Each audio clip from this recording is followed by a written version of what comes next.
Abordons la question de l'environnement dans ce journal. Alain Richard Donvailly, président de la COP15 désertification, et Patrice Kissi-Adayé, président, directeur général d'Agromap, ont signé un protocole d'accord. Objectif, promouvoir la lutte contre la désertification, la sécheresse, la dégradation des terres et le changement climatique.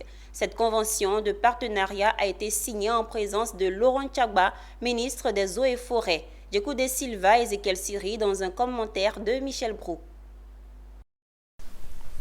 Le président de la COP15, Alain Richard Donvailly, multiplie les actions pour la lutte contre la désertification, la sécheresse, la dégradation des terres et le changement climatique. Il a reçu à son siège au plateau Patrice Kissi-Adayé, président directeur général d'Agromap. Après les différentes allocutions pour présenter les objectifs de cette rencontre, le président de la COP15 et son hôte sont passés à la signature de la convention de partenariat. Et donc la signature de cette convention est avec la COP15, la présidence de la COP15 désertification. Lorsque je vais passer le baillet au prochain président de la COP, ce sera le président de la COP16 désertification, ce sera à l'Arabie Saoudite, voilà, de prendre la suite. Nous passons également dans notre portefeuille tous les accords que nous aurons passés avec le secteur privé.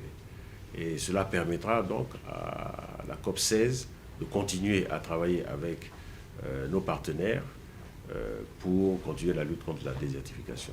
Et si nous contribuons justement à sensibiliser, à informer nos communautés, je pense qu'avec les moyens que nous avons, ces personnes qui sont informées, on peut arrêter la désertification. Comme vous le savez, nous faisons des reboisements, la restauration des sols, des terres, et les activités aujourd'hui, nos actions ont été promues, ont été reconnues au plus haut niveau par le chef de l'État, sous l'égide du ministre des Eaux et Forêts. Et donc, nous avons été meilleurs acteurs du reboisement en Côte d'Ivoire. À cette signature de convention de partenariat étaient présents le ministre des Eaux et Forêts et le représentant du ministère de l'Environnement, du Développement durable et de la Transition écologique. Comme vous le savez, le ministère des Eaux et Forêts est le maître d'œuvre de la stratégie de préservation, de réhabilitation et d'extension des forêts qui découle de la nouvelle politique forestière nationale.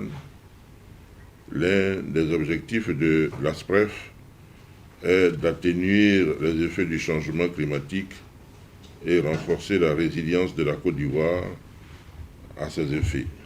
Agromap est une entreprise spécialisée dans le développement des projets et programmes de durabilité dans le domaine forestier, environnemental, agricole, géomatique.